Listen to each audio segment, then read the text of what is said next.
Welcome to the Macmillan Report. I'm Marilyn Wilkes, your host, and our guest is David Cameron, Professor of Political Science at Yale and the Director of the Program in European Union Studies at the Macmillan Center. Professor Cameron teaches courses on European politics and the European Union.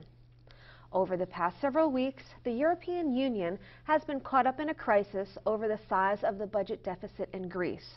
There's been speculation that Greece might default on its debt and may need a bailout by other member states of the EU or even the IMF.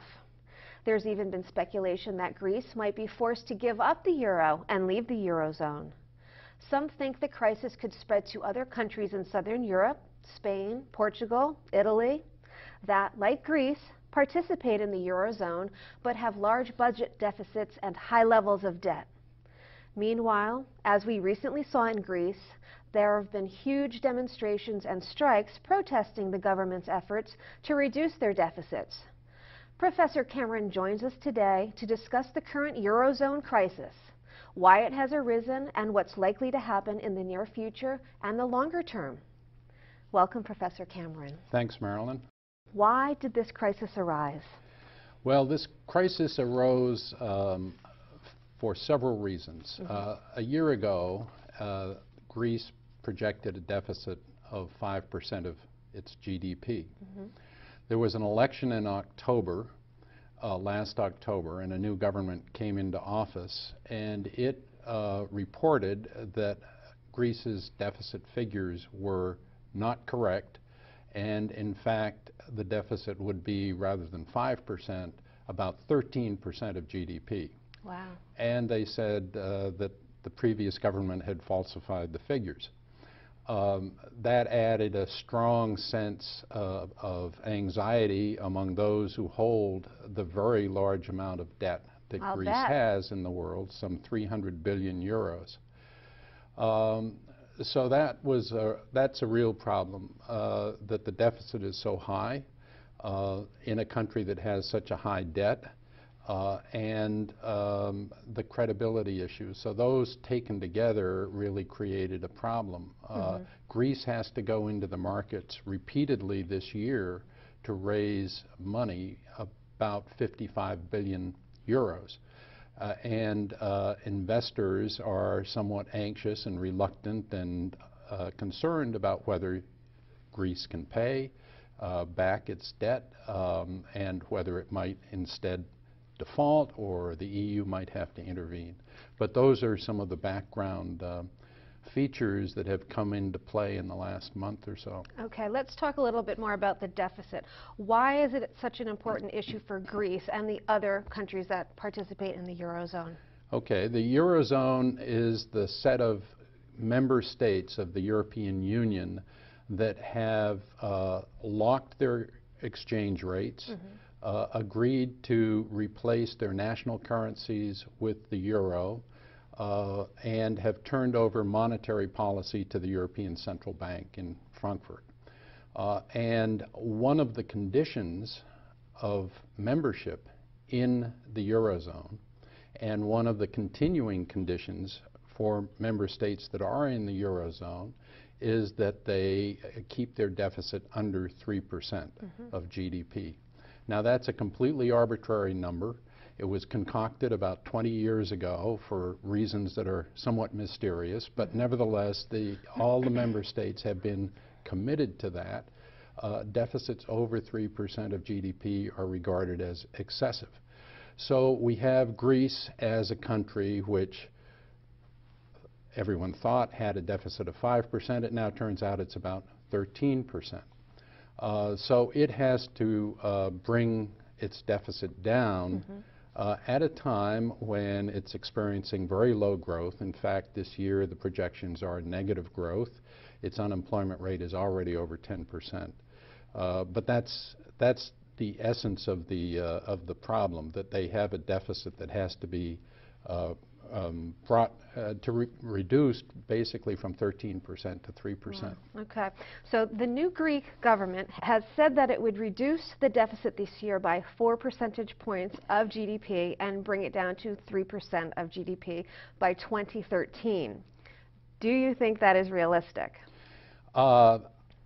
It's going to be exceptionally difficult. I Exceptionally difficult both fiscally and politically. It's difficult fiscally because what that means is they have to raise taxes on all kinds of commodities, alcohol, fuel, cigarettes, income, tremendous amount of tax evasion in the country that they have to deal with. They will probably have to raise their value-added tax, the VAT tax. In addition, they have to cut spending, and that means cutting spending on pensions, on health care, on public employment, cutting wages, cutting the number of workers. It's going to be very difficult to do that. It would be a heroic step if they could actually reduce their deficit from 13 to 3% over 3 years. I don't think anyone really thinks they will do it, but they clearly have to head in that direction, and that's really the challenge for them. Now, what makes this politically difficult is that the new government is headed by the PASOK party. Papandreou is the leader of the PASOK party, the Pan-Hellenic Socialist Party. It's a left party. It's connected with public sector and private sector unions, and much of the reduction in the deficit in terms of reducing spending, increasing taxes, is going to hit its core constituency, workers, public sector workers, so forth. So it's very difficult for them to sell this politically, and we saw yesterday a national general strike of public and private sector workers. There was a public sector general strike 2 weeks ago, and it will be very difficult for the government to sell this. And that's the real challenge. So it's a double challenge, both a fiscal challenge and a political challenge. Sure. Okay, you've talked about the deficit. Let's talk a little bit now about the debt and how they're connected. Okay, well, Greece is unusual among the 16 Eurozone member states in that it is the only one that has a double-digit budget deficit and a triple-digit debt to GDP ratio. It has well over 100% of debt relative to GDP. That's about 300 billion. It has to go into the markets, as I said, for about 55 billion euros this year. And it's already gone in once in late January for 5 billion. The debt was oversubscribed, but it required them to pay a very high interest rate. They are planning to go into the markets again very shortly for another 5 billion, probably, but they will also pay a substantial risk premium on that debt as well. The real challenge will come, though, in April and May when they have to go into the markets for 20 to 25 billion to redeem some of the debt that is coming due. So they're faced with a real challenge, and the real test is going to be what happens when they go back into the markets, and will there be people who will buy the debt? Wow, okay. Now, the EU, the leaders of the EU met recently to, I guess, determine whether or not they are going to give some assistance to Greece, and apparently they have not decided to do so. Can you shed some light on that?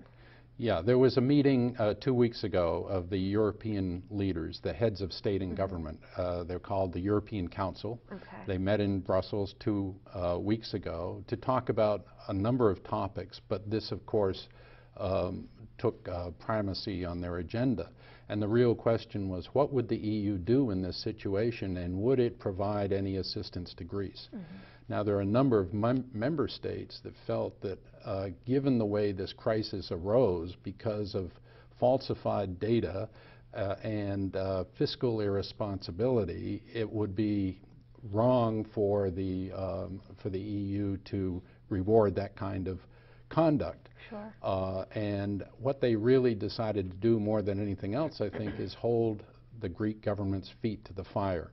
it had already pledged in January to the European Commission that it would, in fact, reduce its deficit by 4% of GDP this year and 10 percentage points of GDP over the 3 years. And Greece said, we don't need assistance right now. And they were right. They didn't need assistance at that moment. But the EU didn't want to offer a signal and say, well, fine, don't worry, we'll take care of your debt, we'll bail you out. There was considerable opposition. Some of the non-members of the Eurozone, that is, countries in the EU that are still not in the Eurozone, such as Britain and Sweden, said if Greece has a problem, it should just go to the IMF, in the same way that Hungary went to the IMF in the fall of 2008, Latvia went to the IMF last year, so forth. Germany certainly wasn't in favor of a bailout or financial assistance. So what the EU leaders said was they asked the finance ministers to recommend additional measures that Greece has to take and to create a team of members of the Commission aided by the European Central Bank and the IMF to go to Athens and study the books, look at the books, pore over the books, look at every aspect of fiscal policy, and come back and report to the finance ministers in March about whether additional measures have to be taken. I think everyone in the EU thinks that the package of measures proposed by the Greek government won't get them down from 13 to 9% of GDP deficit this year, and they are going to need additional measures. But that's something we won't know for sure until March, when this team reports to the finance ministers on March 16th. Okay. Do you think there's a chance that Greece will be forced to leave the Eurozone and forego the euro? No, I don't think so. I think Greece will stay in the Eurozone and keep the euro. If they left the euro, it would be exceptionally difficult for them. We've never had a country leave the Eurozone. There's really no exit clause. You would have to bring out the old currency again, reintroduce it, take the euros out of circulation.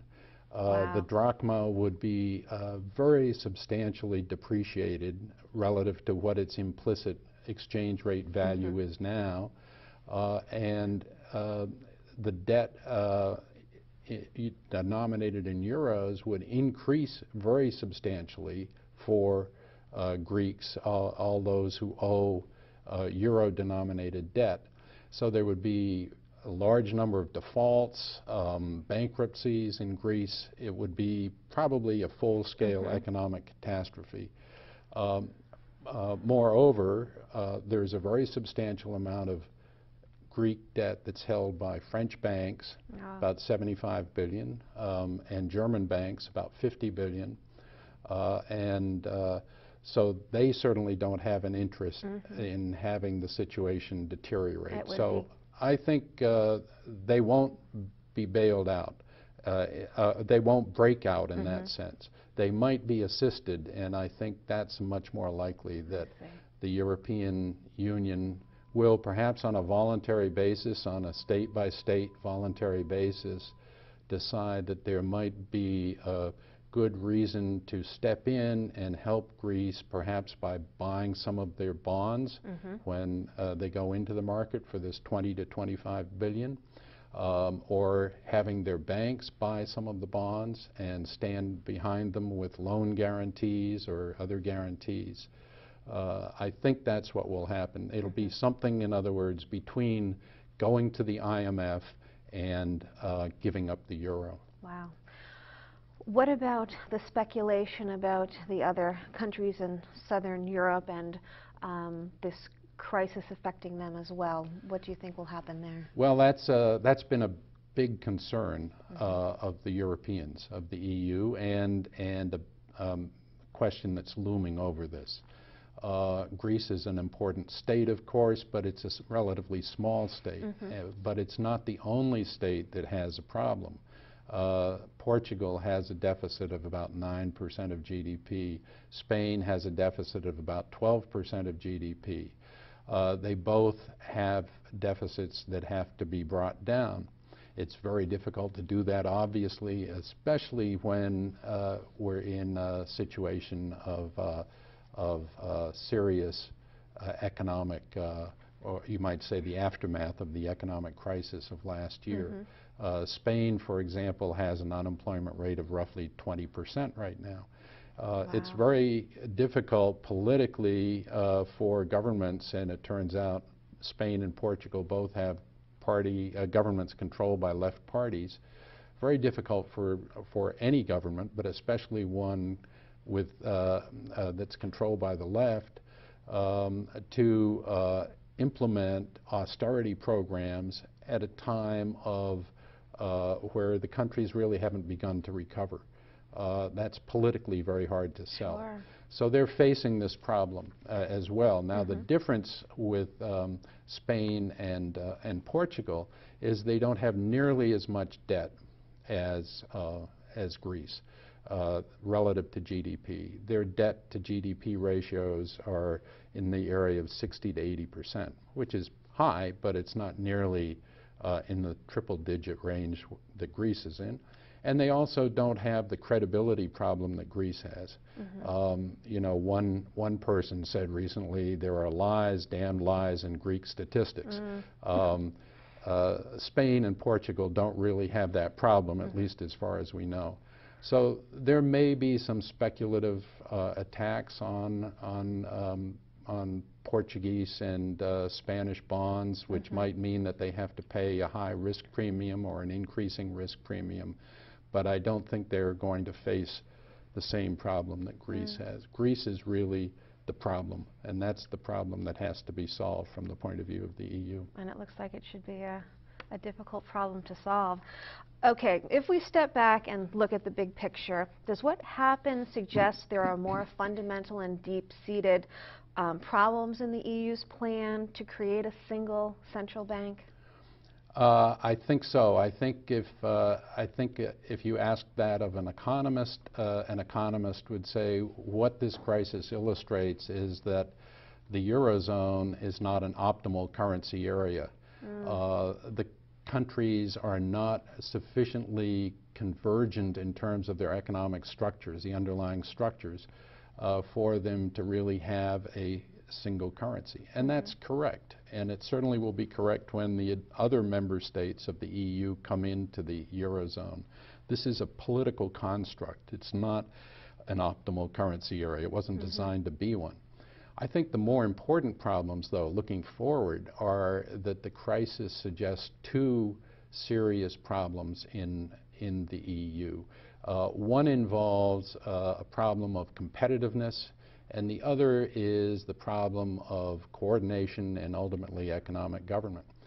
Competitiveness meaning that the countries of Southern Europe that are in the Eurozone, Greece, Portugal, Spain, and Italy to a large degree, really aren't able to compete as well as they should be able to compete with the other member states in the Eurozone. Those countries, the southern countries, have experienced a trade deficit every single year since they locked the currencies in 1999.